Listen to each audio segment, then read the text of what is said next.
Bueno, no vais a tener que cantar ahora, ¿eh?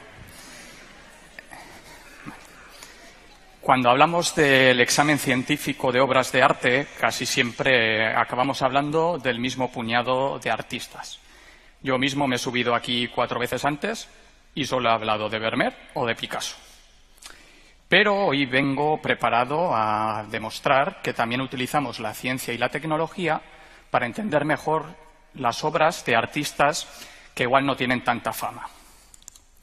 Este señor que veis ahí es Bernardino Campi, un maestro italiano del Renacimiento que tuvo mucha fama en la corte milanesa por la atención con la que pintaba los detalles.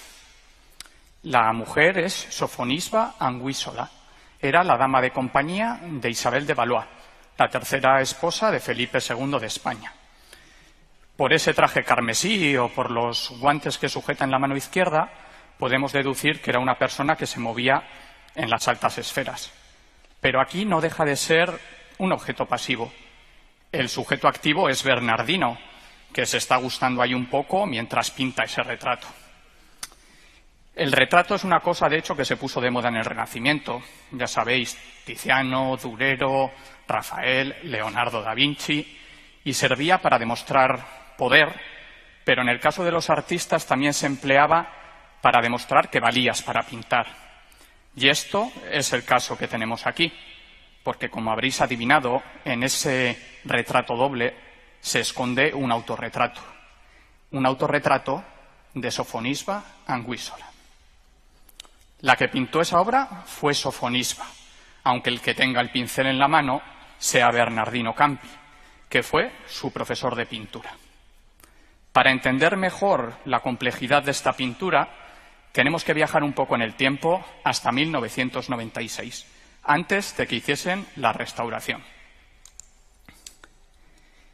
A lo largo de más de 4 siglos de vida, la obra había sufrido mucho. El barniz que la cubría se había amarilleado e impedía tener una correcta lectura de la pintura. Por lo tanto, decidieron eliminar ese barniz. Y cuando se pusieron manos a la obra, vieron que todavía era peor de lo que parecía. El vestido negro era un repinte que cubre el vestido rojo delicado que os he enseñado en la diapositiva anterior. Bernardino descubrieron que tenía un pincel en la mano, no es que esté pellizcando a Sofonisba de forma rara. Y debajo de la mano de Bernardino vieron una cosa que les hizo parar la restauración de golpe. Para entender mejor lo que habían visto, decidieron hacer una radiografía que les permitiese ver a través de las capas de pintura. Igual que cuando vamos al hospital y ven nuestros huesos a través del músculo y la piel, solo que aquí vemos los pigmentos pesados a través de las capas de pintura. Y al hacer la radiografía vieron muchas cosas, pero lo que más les interesaba, confirmaron que debajo de la mano de Bernardino Campi había algo que no encajaba con la composición final de la pintura. Sé que es difícil de verlo donde estáis, lo he marcado, sería esa cosa de ahí. Y al verlo, pensaron que era buena idea seguir eliminando repintes. Lo vais a entender todo mucho mejor cuando veáis la obra después de la restauración. Efectivamente, Sofonisba Anguissola era una mujer con 3 manos. ¿Qué? ¿No sabéis contar? ¿No? Está claro que tenía 3 manos. ¿No? No. Eso que estáis viendo ahí es un pentimento. Es un cambio en la composición que hizo la propia artista. Al principio iba a aparecer agarrando la mano de su maestro, como diciendo, aquí la que controla soy yo, Bernardino, tú déjame a mí. ¿No? Pero luego cambió de opinión y bajó la mano hacia abajo y la dejó en esa posición. Para tapar la primera mano utilizó una laca roja, de modo que la camufló en el traje y la dejó así. Cuentan en el museo que antes de la restauración de 1996 alguien hizo una intervención y metió la pata. Metió la pata y se llevó esa laca roja que había puesto Sofonisba y salió esa mano. ¿No? Imaginaros esa persona. ¿Por qué hay aquí 3 manos? La que he liado, se me va a caer el pelo. Entonces, pues la tapo otra vez. Creemos que la tapó y la lió más todavía y entonces dijo, pues esto solo se arregla con pintura negra, tapo la mano y le pongo todo el traje de negro y así no se ha enterado nadie. ¿Eh? Y así fue, así estuvo muchos años, hasta que en el 96 se descubrió el pastel. Y entonces quitaron todos los repintes y durante 6 años exhibieron esa obra así. Claro, la gente iba al museo, veía eso con 3 manos y no entendían nada. Entonces dijeron, bueno, pues igual es buena idea volver a tapársela. Y ahora el cuadro se exhibe así. Pero lo que nos tendríamos que preguntar es ¿por qué hizo Sofonisba ese cambio? Igual es que no le gustaba cómo quedaba y listo. Pero ¿no es un poco raro que la persona que ha creado la obra asuma ese rol tan pasivo? ¿Qué pinta Bernardino si el retrato es suyo? Podemos pensar que eran cosas del siglo XVI, que se autocensuró, pero las cosas pueden ser más complejas. Permitidme que comparta con vosotras la lectura que hizo de esta obra la historiadora del arte Mary Garrard. Bernardino es el sujeto activo, es cierto, está pintando, pero está minimizado. Sofonisba es más grande que él y ocupa una posición central, con una verticalidad imponente. La luz se dirige a ella. Eso la Sofonisba que está en el lienzo dentro del lienzo. Pensad ahora en la Sofonisba que está pintando. Imaginad que sois vosotras.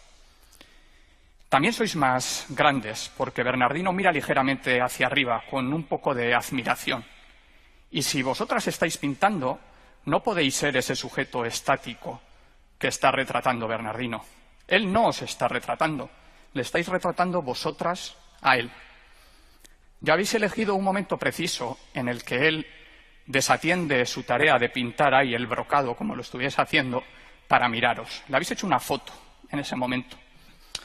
Y habéis hecho la foto en ese momento porque deja constancia de vuestra presencia y genera un espacio en el que introducís al espectador. Y ese juego sigue en la calidad de la pintura. Bernardino tiene más vida que Sofonisba. Sofonisba es más plana, como diciendo, mira, Bernardino, tú me pintas así, más o menos, pero yo te pinto a ti mucho mejor. Eres inferior a mí. Y ahora sí, el que se ha convertido en un objeto transitorio es Bernardino, que solo sirve para que Sofonisba demuestre su valía. Porque ¿qué necesidad hay de hacer algo tan obvio como una mano guiando a otra cuando puedes utilizar tu ingenio? Hay otra hipótesis que no está reñida con esta, que dice lo siguiente. El padre de Sofonisba era un señor de la baja nobleza que se interesó mucho porque sus hijas lograsen una muy buena formación y quería que medrasen en la sociedad. Sofonisba ya había demostrado que era una intelectual, que era un artista, con autorretratos como este o como este. Ahora se trataba de demostrar que valía para estar en la corte, y aparecer agarrada de la mano de tu maestro no parecía la mejor idea. Para eso había un canon que seguir, un canon que ya estaba establecido, y Sofonisba lo siguió. Lo siguió utilizando a su maestro, antiguo maestro Bernardino, a quien, pese a lo que os he dicho, pues tenían buena relación, y parece que esto es un pequeño homenaje. Lo utiliza para generar un espacio, y ¿por qué no también para decir, no veis que valgo para la corte si hasta me pinta un italiano? ¿No? Entonces está diciéndonos eso a la vez que dice que es una gran pintora, para quien lo pueda y quiera interpretar. Por supuesto, Sofonisba logró el empleo de dama de compañía, aunque deberíamos de decir artista de compañía, porque en la corte siguió pintando. Se le atribuye este magnífico retrato de Isabel de Valois, o este de Felipe II, uno de los más conocidos del monarca más poderoso de aquella época. Durante años se le atribuyeron a Sánchez Coello, porque era el pintor de cámara. Pero no penséis que Sofonisba no fue aplaudida en su época. Miguel Ángel Vasari, por ejemplo, la admiraron. En esta obra, que conocemos mejor gracias al estudio técnico, fue capaz de reventar esos conceptos de qué es el objeto y qué es el sujeto. Después de dejar la corte, siguió pintando y tuvo una vida de película.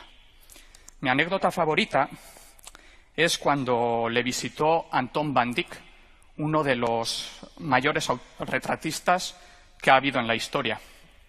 Ella ya estaba a punto de morir, en Palermo, le quedaba 1 año de vida, más o menos, y en su cuaderno de viaje, Anton van Dyck recoge que Sofonisba le dio numerosos consejos, y entre ellos le pidió: no me saques con la luz muy alta, que se me marcan las arrugas.